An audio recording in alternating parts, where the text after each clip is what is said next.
Hai guys, selamat berjumpa kembali di channel novel populer viral yang keren ini. Sebelum mengikuti kelanjutan kisah Dev atau Camping yang semakin seru dan mendebarkan ini, mohon bantuan kalian untuk subscribe, like, komen dan share video-video yang ada di channel ini ya.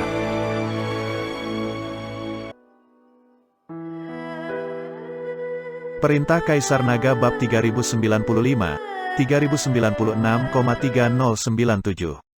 Ekspresi Ye Fengqing menjadi sangat jelek ketika dia melihat bahwa semua orang dan penatua hantu gunung iblis berdiri di sisi Dev, mencegahnya melakukan apapun. Hanya orang ini, aku hanya perlu menamparnya sampai mati. Bagaimana mungkin akan terjadi perkelahian itu? Jika aku membunuhnya, itu seperti menghancurkan seekor semut. Itu tidak akan mempengaruhi kapal roh sama sekali.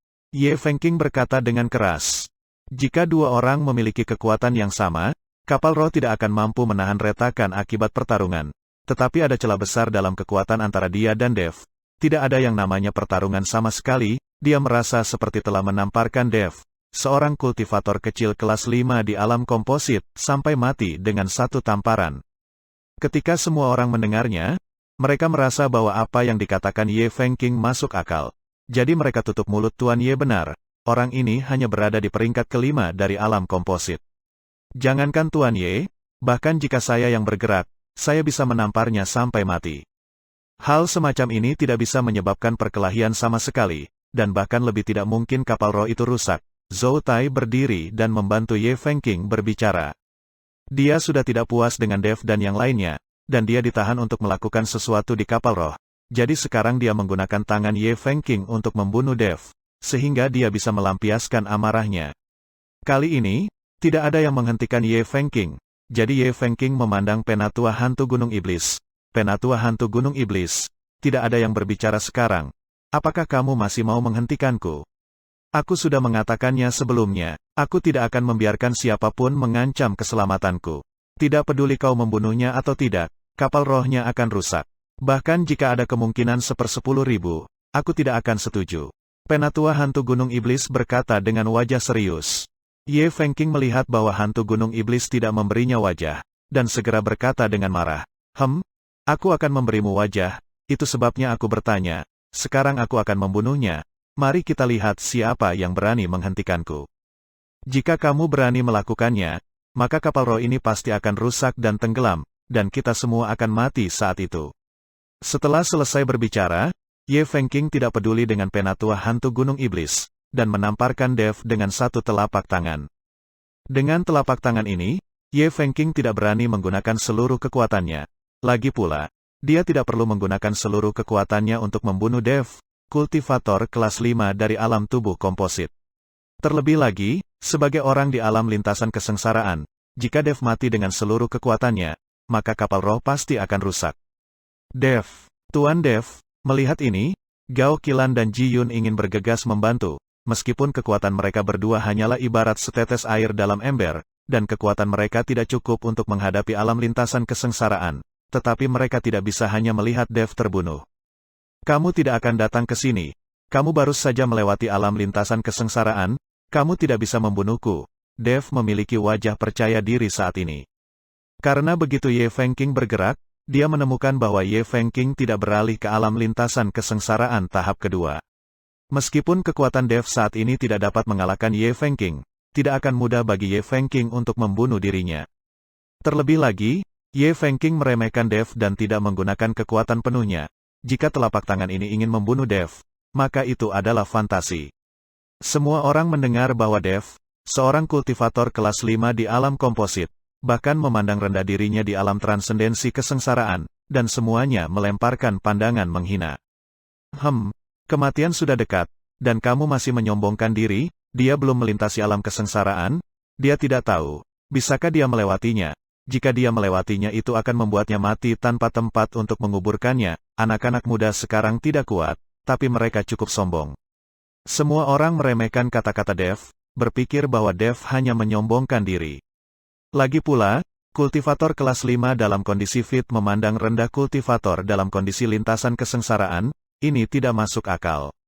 Ye Fengqing juga terhibur dengan kata-kata Dev, dan sudut mulutnya terangkat, Saya belum pernah melihat seorang kultivator kecil di alam komposit memandang rendah seseorang di alam transendensi kesengsaraan. Tetapi hari ini saya akan membiarkan kamu mengalaminya. Ada celah yang sangat besar antara kamu dan aku. Aku tidak akan menamparmu sampai mati. Aku akan membiarkanmu mati dalam keputusasaan dan kesakitan. Seperti yang dikatakan Ye Fengqing, dia benar-benar melemahkan kekuatan telapak tangannya lagi. Dia benar-benar takut Dev akan ditampar sampai mati jika dia mengerahkan sedikit kekuatan. Dan itu tidak akan menyenangkan. Melihat Ye Fengqing menarik kekuatannya lagi, Dev mencibir di wajahnya, karena orang ini sangat meremehkannya, biarkan dia memiliki ingatan yang baik. Dev awalnya ingin menghindar, lagi pula, Ye Fengqing adalah seorang kultivator di alam lintasan kesengsaraan, bahkan jika dia tidak menggunakan semua kekuatannya untuk menamparnya, kekuatannya tidaklah kecil. Sekarang Ye Fengqing benar-benar menarik kembali kekuatannya, maka Dev tidak berencana untuk bersembunyi. Melihat bahwa Dev tidak bersembunyi atau menghindar, Penatua Hantu Gunung Iblis sedikit mengernyit, dan melangkah maju untuk menghentikannya, karena tamparan Ye Fengqing, jika Dev tidak mengelak, dia pasti tidak akan tahan. Melihat bahwa Hantu Gunung Iblis ingin menghentikannya, banyak kultivator mengelilinginya dalam sekejap, mengelilingi Hantu Gunung Iblis. Mereka tidak mengizinkan Penatua Hantu Gunung Iblis melakukan apapun. Jika Penatua Hantu Gunung Iblis menghadapi Ye Fengqing, maka kapal roh pasti akan tenggelam, dan semuanya akan habis. Penatua Hantu Gunung Iblis mengerutkan kening ketika dia melihat begitu banyak orang mengelilinginya, tetapi dia tidak berdaya. Dan Ye Fengqing melihat bahwa Dev tidak bergerak dan menatapnya dengan cibiran di wajahnya, berpikir bahwa Dev telah ketakutan setengah mati. Melihat telapak tangan Ye Fengqing hendak menamparkan Dev dengan paksaan, cahaya dingin melintas di mata Dev, dan dia akhirnya bergerak. Tinju cahaya suci. Dev tiba-tiba mengepalkan tinjunya, dan kemudian semburan cahaya terang keluar dari tinjunya. Kekuatan tak berujung melonjak dari pukulan Dev. Boom, terdengar suara ledakan. Pukulan Dev mengenai telapak tangan Ye Fengqing dengan keras. Dalam sekejap, terdengar ledakan. Semburan aura menyebabkan kapal roh bergetar hebat, dan seluruh geladak mulai retak. Pada saat ini, semua orang mulai panik. Dan mata Ye Fengqing membelalak kaget, dan dia terbang terbalik, menghantam geladak dengan keras. Geladak itu langsung runtuh, dan dia jatuh ke dalam kabin. Lingkaran sihir di sekitar kapal roh runtuh dalam sekejap setelah ledakan yang sangat keras itu, dan banyak orang terlempar ke tanah. Tak satu pun dari mereka memiliki persiapan mental. Dalam pandangan mereka, Dev tidak lebih dari seekor semut, yang akan mati dengan sedikit putaran. Tanpa diduga, semut ini meledak dengan kekuatan binatang buas. Cepat, perbaiki kapal roh, jangan biarkan kapal roh runtuh. Seorang anggota staf berjubah gosip berteriak. Tak lama kemudian, banyak anggota staf kapal roh sibuk dan memperbaiki dengan cemas. Karena takut kapal roh itu akan runtuh dan tenggelam langsung di lautan tinta, kalau begitu, tidak ada yang selamat. Dan banyak kultivator lainnya, meski kaget, juga bergegas membantu. Bagaimanapun, ini adalah masalah hidup dan mati. Seluruh kapal roh dalam kekacauan, hanya Dev yang memiliki wajah tenang. Lagi pula, dia memiliki kura-kura suci, jadi meskipun kapal roh itu tenggelam, itu tidak ada hubungannya dengan dia. Penatua Hantu Gunung Iblis memandang Dev dengan tatapan kosong saat ini, matanya penuh kejutan. Yang mengejutkannya bukanlah bahwa Dev dapat menjatuhkan Ye Fengqing. Dia terkejut bagaimana Dev mengetahui tinju cahaya suci. Nona Gao, Ji Yun, ayo pergi. Melihat kapal roh yang berantakan, Dev memutuskan untuk membawa mereka pergi ke kura-kura suci. Alasan mengapa dia melakukannya sekarang adalah karena kecerobohan Ye Fengqing, bukan karena dia benar-benar memiliki kekuatan untuk mengalahkan Ye Fengqing. Sekarang, memanfaatkan kekacauan kapal roh, mereka harus pergi secepat mungkin. Jika Ye Fengqing benar-benar ingin mempertaruhkan nyawanya dan menyerahkan kapal roh, Dev tidak dapat menahannya. Tunggu sebentar. Dengan jentikan sosoknya, Hantu Gunung Iblis menghalangi jalan Dev dan yang lainnya. Apa yang ingin kamu lakukan? Ji Yun bertanya dengan ekspresi waspada. Namun, Dev melambaikan tangannya untuk menyuruh Ji Yun tutup mulut, dan kemudian menatap Penatua Hantu Gunung Iblis.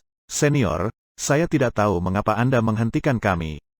Jika kamu ingin menunggangi kura-kura suci itu bersama, kura-kura suciku juga dapat kalian tunggangi. Dev melihat bahwa tetua hantu Gunung Iblis baru saja membantunya, dan menurut pendapat Dev, tetua hantu Gunung Iblis tidak sekejam di legenda. Aku tidak mau menunggangi kura-kura sucimu. Jika aku membutuhkannya, aku bisa menjinakkan kura-kura suci. Hantu gunung iblis tua menggelengkan kepalanya. Dev benar ketika dia memikirkannya, hantu gunung iblis ini cukup kuat. Dia menjinakkan kura-kura suci tetapi melepaskannya. Jika kapal roh benar-benar tenggelam, dia bisa menjinakkan kura-kura suci lagi. Kalau begitu aku tidak tahu mengapa senior menghentikan kami. Dev bertanya dengan bingung. Aku ingin tahu, dari siapa kamu belajar tinju cahaya suci? Hantu gunung iblis bertanya dengan wajah serius. Belajar dari orang tua, jawab Dev. Namun, dia tidak secara langsung menyebut iblis angin. Lagi pula, di seluruh alam surgawi, banyak orang membenci ras iblis. Jika Dev dengan gegabah mengatakan bahwa dia berlatih dengan ras iblis, itu mungkin menyebabkan kesalahpahaman yang tidak perlu. Orang tua mana yang kamu ikuti? Hantu gunung iblis tua itu bertanya ini. Dev ragu-ragu, kalian ini kepo sekali, bagaimana kami bisa sampai ke dasarnya? Dari siapa kami belajar? Apakah kami harus memberitahumu? Gao Qilan sedikit tidak senang. Jelas Dev tidak ingin mengatakannya, tetapi penatua hantu gunung iblis terus bertanya. Penatua hantu gunung iblis tidak memperhatikan Gao Qilan, tetapi memandang Dev dan berkata, tinju cahaya suci Anda sangat murni dan kuat. Ini jelas merupakan keturunan langsung dari garis keturunan iblis angin. Tapi sejauh yang aku tahu, setelah perang besar antara dewa dan iblis, iblis angin tersingkir, dan garis keturunan iblis angin juga hancur. Saat ini, tidak ada yang tahu tinju cahaya suci yang murni. Mendengar kata-kata penatua hantu gunung iblis, Dev merenung sejenak dan berkata, sejujurnya, tinju cahaya suci saya diajarkan oleh senior iblis angin itu sendiri. Ketika penatua hantu gunung iblis mendengar ini, dia langsung terkejut. Tidak mungkin, sama sekali tidak mungkin, patriark iblis angin. Baru saja mengatakan ini, penatua hantu gunung iblis tiba-tiba menutup mulutnya. Seolah dia menyadari bahwa dia telah mengatakan sesuatu yang salah. Dan Dev dengan tajam menangkap kata-kata penatua hantu gunung iblis, dan langsung mengerutkan kening dan berkata, patriark iblis angin. Apakah Anda seorang kultivator iblis, dari garis keturunan iblis angin? Melihat hal ini, penatua hantu gunung iblis hanya bisa menganggukkan kepalanya. Ya, saya memang seorang kultivator iblis, milik garis keturunan iblis angin. Untuk bertahan hidup, saya berlatih teknik yang lengkap, sehingga aura di tubuh saya bisa berubah selalu berubah, membuat orang menyadari identitas klan iblis saya. Namun, juga karena ini kekuatan saya tidak meningkat sedikit pun selama ratusan tahun. Saya telah menjaga Gunung Tianmo, berharap suatu hari saya dapat memperbaiki nama garis keturunan ras iblis angin saya. Patriark iblis angin telah mati selama ribuan tahun, dan bahkan para murid dan cucu yang telah melihatnya semuanya mati dan terluka sekarang. Bagaimana dia bisa mengajarimu tinju cahaya suci secara langsung?